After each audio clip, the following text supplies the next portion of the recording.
강유정 대변인입니다. 제49회 국무회의 관련해서 결과 브리핑하겠습니다. 이재명 대통령은 오늘 오전 제49차 국무회의를 주재했습니다. 오늘 회의에서는 2026년 경제성장 전략 주요 골자에 대한 현안 토의와 함께 4건의 부처 보고가 진행됐고, 이어 대통령령안 7건, 일반안건 7건, 보고안건 1건이 심의 의결됐습니다.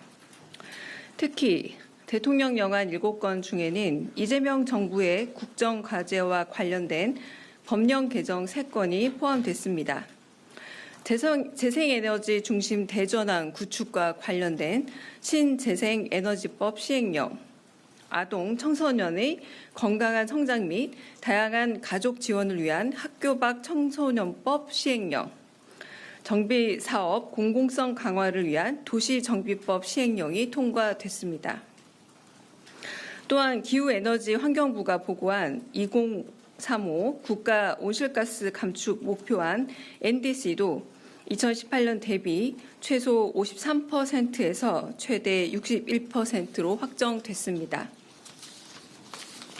오늘 국무회의에서 김민석 국무총리는 전 부처 공직자를 대상으로 12.3 비상계엄 등 내란에 협조한 이들을 조사해 인사조치의 근거를 확보하고 헌법 수호 의지를 바로 세울 헌법 존중 정부 혁신 TF 설치를 전격 제안했습니다. 이에 이 대통령은 내란 책임은 관여 정도에 따라서 형사처벌과 행정책임 혹은 인사조치를 해야 할 사안이 있다면서 특검에 의존할 게 아니라 독자적으로 해야 할 일이라고 크게 공감했습니다. 경제부총리가 보고한 2026년 경제성장 전략 주요 골자에 대해 이 대통령은 중요한 건 결국 민생이고 민생의 핵심은 먹고 사는 문제라면서 경제 회복에 총력을 다해야 한다 강조했습니다.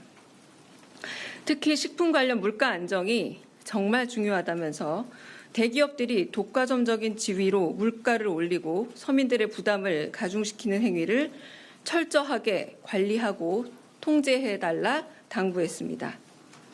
또한 중소기업을 상대로 한 기술 탈취처럼 힘없는 사람들을 쥐어짜서 부당이익을 취하는 행위도 철저히 막아달라 강조했습니다.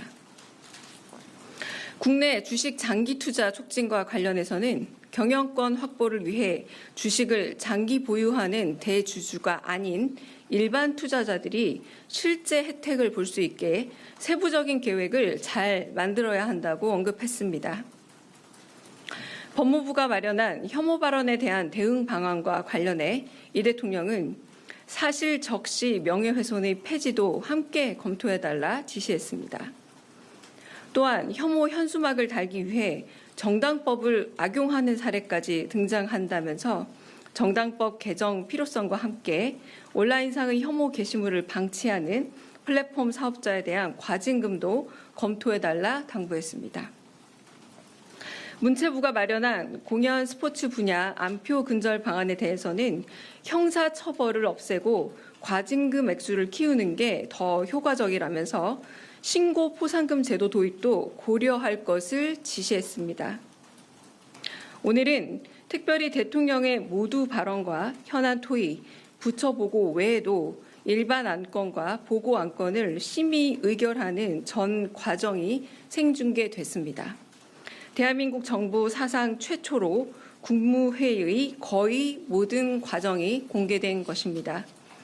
이는 국가의 주요 의사결정 항목과 과정을 국민께 투명하게 공개하고 국무위원들의 책임성을 높이겠다는 이재명 대통령과 국민주권 정부의 철학을 보여주는 조치 중 하나입니다. 이상입니다.